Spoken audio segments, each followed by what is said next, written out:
Halo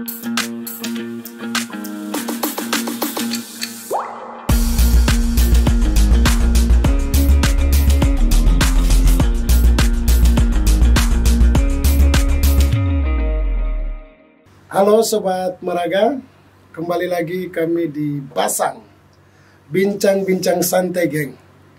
Kali ini menjelang Hari Anti Korupsi Sedunia, perbincangan kita, podcast kita berhubungan dengan korupsi, yakni gratifikasi.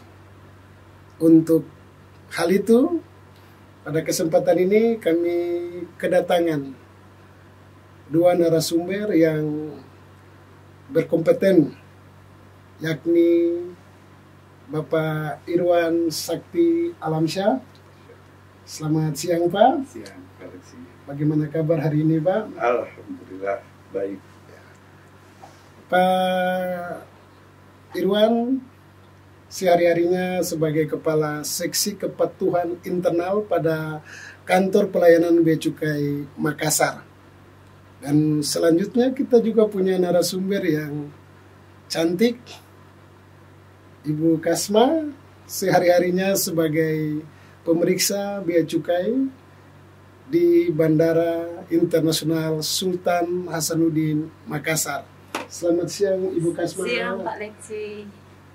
Dari senyumnya saya pastikan Ibu keadaan aman terkendali ya Bu ya. Alhamdulillah. Luar biasa.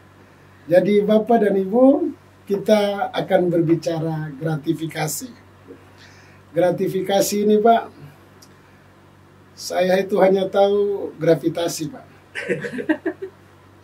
Beda dikit Pak. Ya, yang pasti mungkin juga masih blank bagi kita apa itu gratifikasi.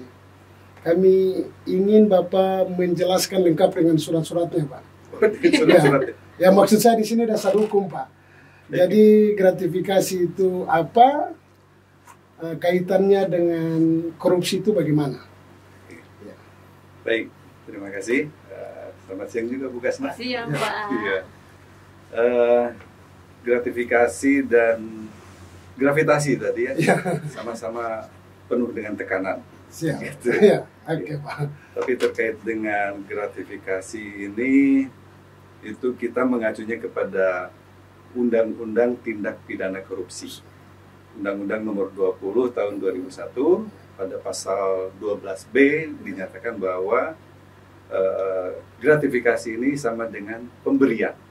Pemberian dalam arti luas, artinya bahwa seperti ada pemberian uang, ada diskon, ada rabat, kemudian juga pemberian terkait dengan tiket, pengobatan gratis, atau perjalanan gratis cuma-cuma. Nah, seperti itu yang diterima di luar negeri maupun di dalam negeri, baik itu diterima secara elektronik maupun elektronik. Nah, itu definisi dari gratifikasi menurut Undang-Undang Tindak Pidana Korupsi seperti itu. Nah, korelasinya apa dengan korupsi tadi? Korupsi itu sendiri ada 7 hal yang dimaksudkan atau dalam klasifikasi korupsi. Yang pertama itu yang merugikan keuangan negara, yang kedua itu suap, yang ketiga adalah gratifikasi. Nah, gratifikasi ini bagian daripada korupsi. Jadi ada ketujuh klasifikasi terkait dengan korupsi. Nah, yang nomor 3-nya adalah gratifikasi. Jadi jika terjadi gratifikasi, apalagi mudah-mudahan tidak di kantor kita ya, amin. Itu termasuk dengan kategori korupsi seperti itu. Oh, ya, luar biasa penjelasannya Pak Irwan. Nah, Ibu setelah mendengar penjelasan Pak Irwan, bagaimana kiatnya Ibu di bandara dalam mengimplementasi gratifikasi ini? Oke, terima kasih Pak Alexi. Saya akan kiat saya terkait penjelasan Pak Irwan. Sebenarnya sebelum saya ditugaskan di bandara, saya bersama dengan Pak Irwan. Oh, siap. 1 tahun lebih saya dengan Pak Irwan. Itu bagian dari tugas saya juga untuk memastikan jangan sampai ada gratifikasi di lingkungan KPPJ Makassar. Jadi saya terkait kiat saya itu Ya, seperti yang sudah dijelaskan dengan Bapak panjang lebar bahwa kami sudah berkomitmen di bandara bahwa dalam hal terkait pelanggaran-pelanggaran sesuai gratifikasi itu, bahwa kita sudah searah dengan arahan dan aturan yang sudah dari pimpinan, bahwa kita dalam hal itu, dalam melaksanakan tugas di bandara rentan dengan yang hal demikian. Memang jadi kiat saya, kita saling mengingatkan bahwa kita di bandara itu satu tim, jangan sampai pelanggaran-pelanggaran yang tidak sesuai aturan itu terjadi. Saya sepakat dengan kata satu timnya tadi, Pak. Untuk gratifikasi dengan korelasinya dengan korupsi, ini kita kan satu tim. Pusat sudah melakukan langkah yang sangat bagus, sosialisasi lewat pemasangan pamflet maupun stiker, bahkan mungkin di media-media sosial. Bahkan itu menjadi produk turunan sampai ke Satker, dalam hal ini kantor pelayanan. Saya pikir pelayanan pun akan merespon dengan melakukan tindakan yang sama. Nah, apakah tindakan-tindakan yang dilakukan seperti sosialisasi, pemasangan pamflet dan stiker, sosialisasi di media sosial, itu cukup mempan, Pak? Ya, tentunya selain pelaksanaan dalam hal ini adalah teman-teman di lapangan. Ya. Tentunya kami di Satker, dalam hal ini kantor Bea Cukai Makassar, tentunya harus juga memberikan sosialisasi maupun internalisasi terkait korupsi maupun gratifikasi ini itu apa, gitu ya. Di Bea Cukai Makassar terkait dengan sosialisasi maupun internalisasi itu kami ada yang namanya agen perubahan. Ya. Agen perubahan itu mempunyai tugas-tugas membuat jadwal kapan dilaksanakan sosialisasi, kapan dilaksanakan internalisasi baik dengan pihak eksternal, khususnya ini memang untuk internal, dan juga memasang seperti tadi spanduk maupun kita punya website juga, kita sebarkan di situ apa itu gratifikasi, kita jangan menerima gratifikasi, itu kita selalu sosialisasikan ke masyarakat, dan itu dilakukan oleh teman-teman agen perubahan di KPBC Makassar. Jadi memang terkait sosialisasi maupun internalisasi ini sangat penting. Jadi ibaratnya kita memberitahukan hal apa saja yang harus kita lakukan dan yang tidak boleh kita lakukan supaya rambu-rambunya jelas.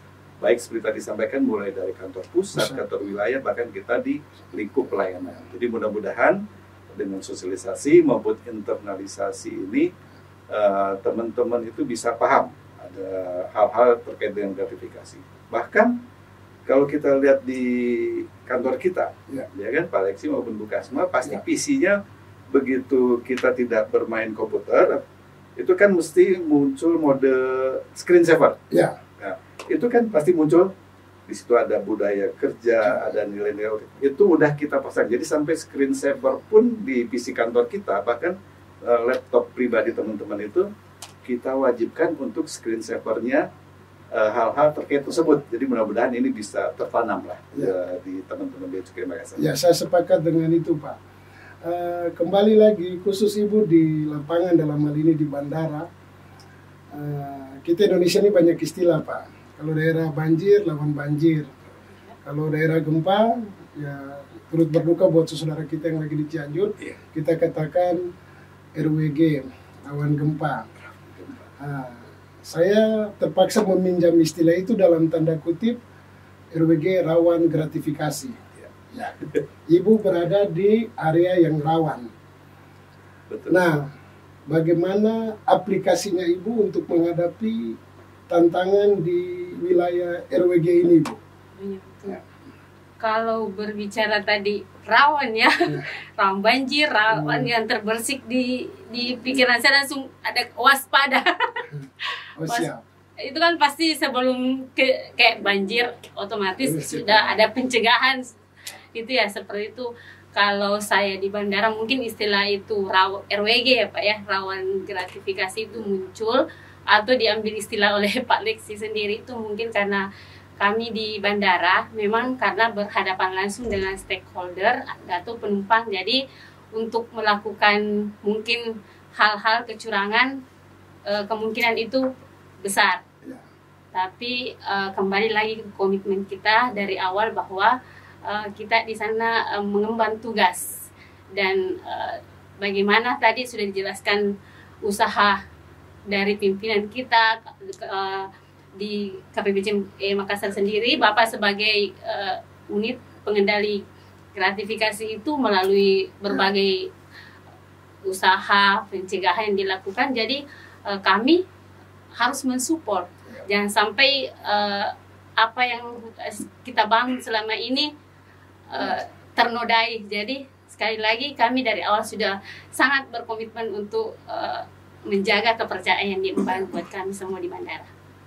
Satu kata yang saya dapat dari situ, komitmen. Ya.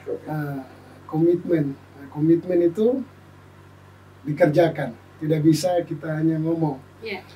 Saya bertanya lagi Pak, bahwa gratifikasi kalau diberikan lalu dilaporkan, no problem Pak. No problem. Justru harus dilaporkan. Ya, harus dilaporkan. Ya. Tapi kalau kita lihat dari lika-liku yang terjadi, pengalaman. Ada pengalaman juga? Pengalaman teman-teman yang lain. Nah, siap. Bahwa ada yang dalam faktor kesengajaan memberikan, karena mungkin teman-teman pelayanan karena harus sekarang SOP, jadi ada yang seakan-akan melancarkan serangan itu Pak.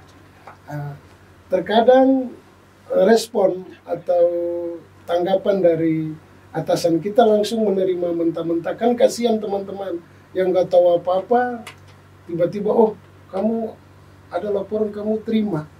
Ya, kira-kira Pak, untuk mengantisipasi hal seperti itu, triknya seperti apa Pak? Baik, ini juga tadi ada hubungannya dengan internalisasi pada teman-teman di lapangan maupun yang dinas di kantor, bahwa terkait dengan penerimaan gratifikasi boleh kita laporkan, nggak apa-apa.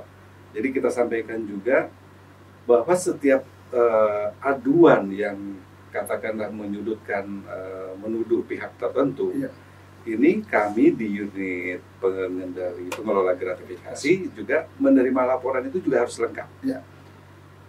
Si pemberi pelapor itu siapa, ini karena kerahasiaan itu dijaga, karena kami juga sudah ikut undang-undangnya KPK, harus menjaga kerahasiaan pelapor.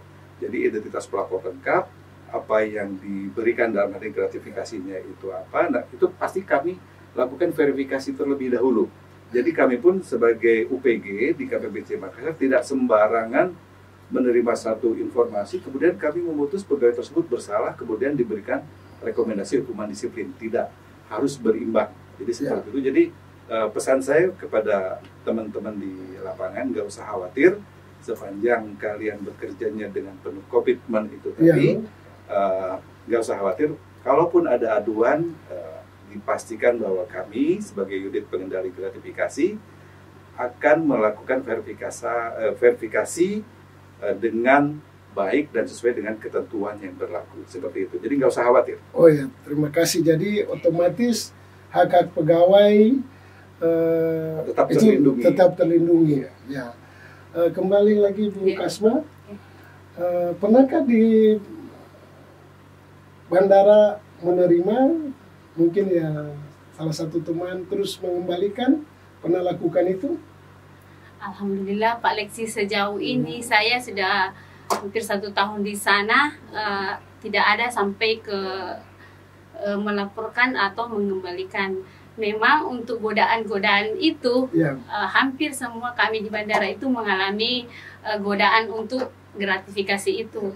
Tapi dari awal kami sudah memang tidak mau, jangan sampai kepercayaan di kami yang diberikan oleh para pimpinan kita itu dengan adanya seperti itu jangan sampai terjadi. Jadi kalau sebisa mungkin ya pada saat sudah menjurus ke sana, kami langsung cut bahwa sebenarnya kami melayani itu memang sudah bagian dari tugas kami untuk memberikan pelayanan untuk masyarakat. Dalam hal ini mungkin kalau di bandara itu penumpang dan stakeholder lainnya, bahwa kami pun tanpa itu tidak mengurangi, ya mengurangi pelayanan kami, kualitas pelayanan kami. Jadi kami berusaha menolak dengan baik pastinya, karena kadangkala mungkin penyampaian kita nanti malah menjadi konflik. Jadi sebisanya kami akan menolak dengan penyampaian yang halus mungkin Pak ya,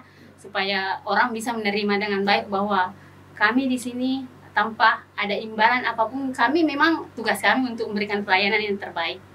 Seperti itu Pak Lexi. Jadi kalau boleh saya tambahkan, ini artinya mengejawantahkan, menerjemahkan dari nilai-nilai Kementerian Keuangan. Betul, yang Pak. pertama adalah yang terkait dengan integritas, kemudian profesionalisme. Jadi hal itulah yang harus ditanamkan teman-teman di lapangan. Alhamdulillah selama ini juga kami di unit kepatuhan internal, ketika kami melakukan project, teman-teman di lapangan sudah pada on the track.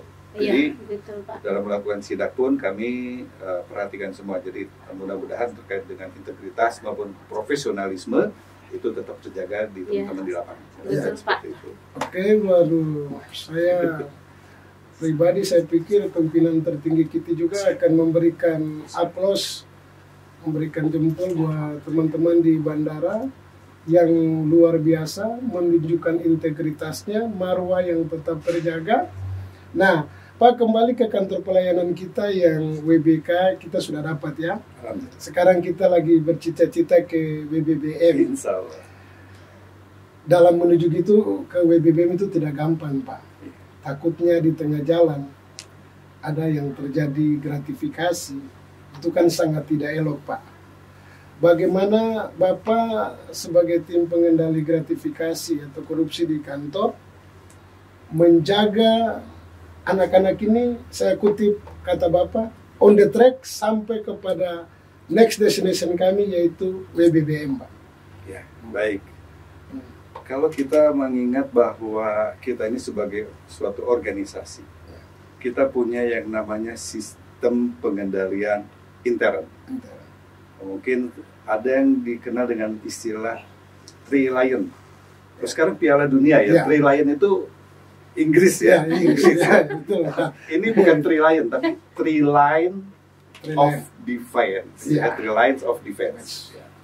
Jadi itu yang selalu kita tanamkan itu di kantor itu begitu.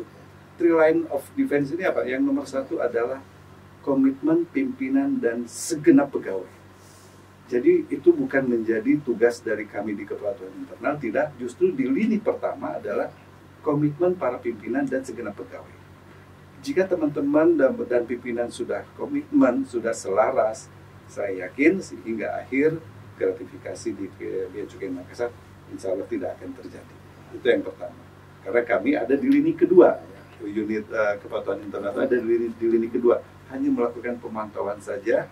Kita mengkoreksi ketika teman-teman yang kelihatannya akan melenceng, nah belum melenceng, akan melenceng. Nah disitulah fungsi dari kami di lini kedua, pemantauan. Seperti itu. Yang lini ketiga tentunya teman-teman APF. Bagaimana spirit teman-teman ini tetap tercover, tetap dijaga, tapi juga tetap terbangun ke yang lebih bagus lagi. Nah, bagaimana Ibu menjaga spiritnya teman-teman di sana? Ya, kami menjaga kinerja kami di sana seperti yang tadi disampaikan sama Bapak bahwa kita di sini kan melaksanakan tugas, jadi maksud jangan sampai hal-hal yang tidak diinginkan terjadi.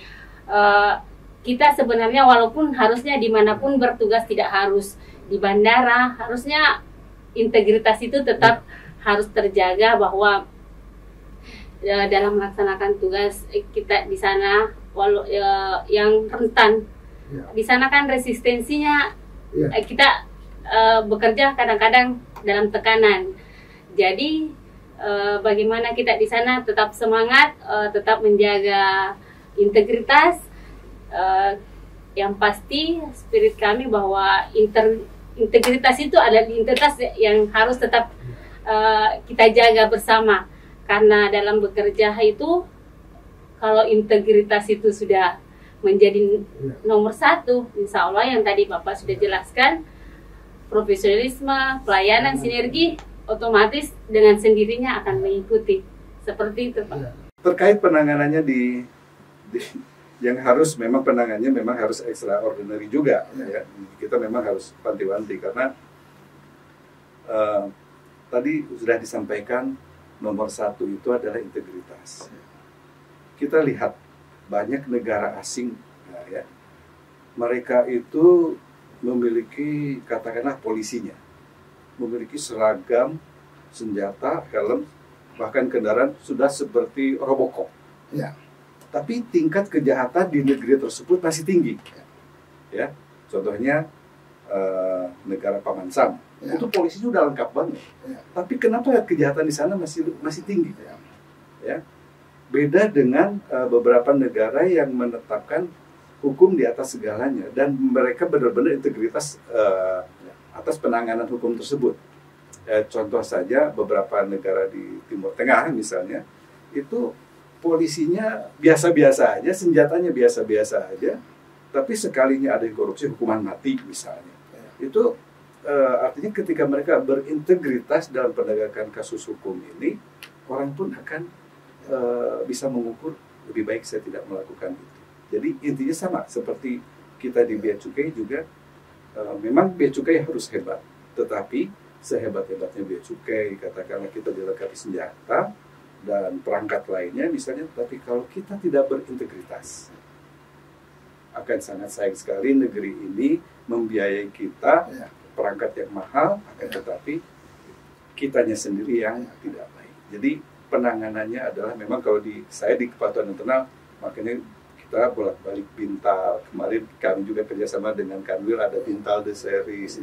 Jadi Bintal ini bukan ngomongin soal agama Islam, agama Kristen atau agama lain, tidak. Tapi Bintal ini ngomongin secara general bahwa terkait dengan pembinaan mental ini, memang disitulah jika mental ini sudah sehat, mental ini sudah baik, harapannya integritasnya akan tumbuh dengan baik. Ya, jadi memang penanganannya itu kita harus integritas nomor satu. Seperti tadi Pak Liksi bilang, integrity is integrity. Ya. Itu kunci. Ada kalimat tadi terucap dari jawaban Bapak bahwa ini untuk pembangunan, ini untuk generasi. Yeah. Makanya salah satu tolak pandang atau persepsi untuk penanganan itu korupsi atau dengan teman-temannya pungli sampai gratifikasi, itu dibilang Anda melakukan gratifikasi, korupsi, pungli tanpa sadar, Anda membunuh beberapa generasi ke belakang. Nah, ini pesan buat generasi Pak. Mungkin ada pesan yang bisa menjadi doktrinisasi buat teman-teman tersendiri atau menimbulkan semangat tersendiri Pak untuk rekan-rekan baik yang ada dalam ruangan yang bekerja maupun yang tidak terbatas oleh karena ruangan. Oke. Ya. Baik, terima kasih. Ketika ngomongin hal ini, doktrin itu adalah sebetulnya ajaran. Jadi jangan sampai ketika doktrin itu konotasinya negatif, enggak ya. Karena doktrin itu artinya ajaran. Terkait ajaran ini tentunya ini berlaku untuk saya pribadi dan juga teman-teman di ruangan ini maupun yang menyaksikan acara ini. Pesan saya adalah pertama, kita tentunya dianugerahi tubuh yang sehat. Ya. Tuhan menciptakan kita dengan akal maupun pikiran dan hati. Jadi kita jangan hanya mengandalkan emosi kita dalam bertindak, tapi juga libatkan hati. Apabila kita hanya emosi saja, yang terjadi adalah perlawanan dan perlawanan. Tapi gunakanlah hati. Terkait dengan ajaran, pasti orang tua kita, agama kita memberikan ajaran yang baik. Itu tidak hanya dalam sebatas ajaran, tapi implementasikan. Hal inilah yang akan tadi tumbuh secara otomatis integritas di dalam diri manusia. Terutama harapannya tentu semua teman-teman di Bea Cukai Makassar dan juga para yang menyaksikan acara ini, mudah-mudahan integritas juga bagian daripada kita semua. Mudah-mudahan. Terima kasih Pak, menyentuh kalbu Pak, akan memberikan semangat tersendiri. copy paste dari Pak Irwan, pesan yang sama Bu. Lebih khusus teman-teman di bandara, Ibu mungkin punya pesan yang ya sekali lagi menyentuh kalbu.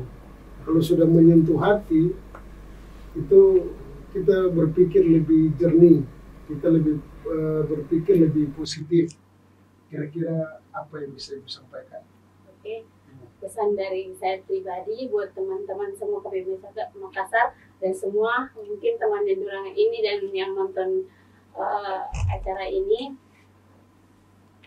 bahwa bagi saya pribadi, sebagaimanapun usaha yang dilakukan mungkin dari atas sampai ke bawah yang sampai 3 lini itu, dari berbagai apa ya tadi, pamflet apa, terus bintal yang dikemas sampai berseri-seri, terus pencegahan lewat pemantauan gaya hidup, pemantauan medsos, dan masih banyak lagi pencegahan lainnya yang untuk memantau kita semua dalam bekerja. Hanya satu, yaitu saya selalu menanamkan rasa syukur saya bahwa pekerjaan adalah ibadah kita, dan terkait dengan pekerjaan bahwa kalau kita bersyukur, insya Allah dengan rasa syukur itu semua hal-hal buruk itu akan mencegah mungkin kita untuk melakukan hal-hal buruk itu menjauh dari kita, karena dengan rasa syukur kita kembalikan bahwa dalam bekerja banyak di luar sana yang ingin ada di posisi kita. Seperti itu. Saya kira dengan semua teman-teman yang bekerja dengan rasa syukur dan keyakinan kita, insya Allah dia akan bekerja dengan baik dan mengerjakan tugas dengan baik. Seperti Pak Lex. Luar biasa Bu, nyaris membuat saya juga menangis Bu. Jadi 2 kalimat saya gabung jadi satu Pak. Pesan terakhir bahwa melayani dengan hati dan tetap bersyukur. Sekali lagi terima kasih atas kesediaan Pak Irwan sama Ibu Kasma yang telah memenuhi podcast kita di siang hari ini. Kami percaya bahwa podcast ini akan punya nilai jual, akan menjadi trademark tersendiri buat teman-teman untuk tetap berintegritas. Demikianlah podcast kami di siang hari ini. Bagi setiap kita bisa memfollow Instagram kantor pelayanan Bea Cukai Makassar, baik juga media sosial lainnya, Facebook, YouTube, bisa like, bisa subscribe, atau menekan tanda tombol bel atau lonceng untuk pemberitahuan, bahkan bisa berkomentar dan bertanya tentang apa saja yang punya hubungan di Bea Cukai. Ketahuilah, kami kantor pelayanan dan pengawasan Bea Cukai Makassar akan siap menjawabnya. Sekali lagi terima kasih atas perhatian kita semua. Demikian dari saya, Alexis, Lexi dan Aura Kasih. Selesai dan terima kasih. Terima kasih. Terima kasih.